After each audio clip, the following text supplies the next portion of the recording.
C'est un peu étrange. Là, je suis dans un appartement bien insonorisé et on peut avoir l'impression que c'est calme. On n'entend que les explosions les plus fortes. Mais dès qu'on sort dans la cour, en fait, on entend presque constamment des explosions au loin. On comprend qu'aujourd'hui, comme c'est une journée ensoleillée, le ciel est clair, l'artillerie et les drones sont particulièrement actifs. Et aussi, le front s'est rapproché, ce qui fait que beaucoup d'habitants de Kramatorsk commencent à s'évacuer. Hier, nous avons été dans le centre un peu plus à l'ouest, vers où ils sont évacués avant de continuer plus loin. Il y a un flux continu de personnes. Le nombre de personnes venant de Kramatorsk et Sloviansk, plutôt que des villes plus proches de la ligne de front, ne cesse d'augmenter, nous ont dit les volontaires. Il y a eu aussi, je pense, une partie de cette attaque visant les infrastructures hier pendant la nuit qui a visé Kramatorsk aussi, puisque nous avons entendu des explosions assez fortes venant de l'Est, là où il y a une centrale électrique, mais visiblement sans succès, il faut croire, parce qu'aujourd'hui, nous avons l'électricité encore à Kramatorsk, il n'y a pas eu de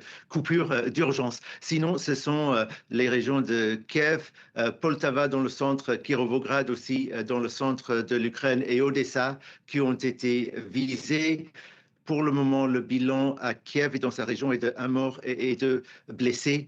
Il y a eu aussi, c'est l'autre nouvelle intéressante de ce matin, inquiétante peut-être, c'est visiblement un attentat à Lviv, aussi pendant la nuit, que les autorités disent a fait 25 blessés et un mort, c'est un policier, dans le centre-ville, dans le centre historique de cette grande ville de l'ouest de l'Ukraine. Ce n'est pas la première fois depuis le début de l'invasion à grande échelle qu'on voit des attentats parfois meurtriers, loin de la ligne de front. La Russie arrive à recruter des gens par les réseaux sociaux, parfois juste pour l'argent. Parfois, les gens qui le font ne savent pas exactement quel est le but. Pour le moment, nous n'avons pas de détails sur ce qui s'est passé exactement à Lviv, sauf que les autorités disent avoir arrêté déjà une personne en connexion avec cet incident.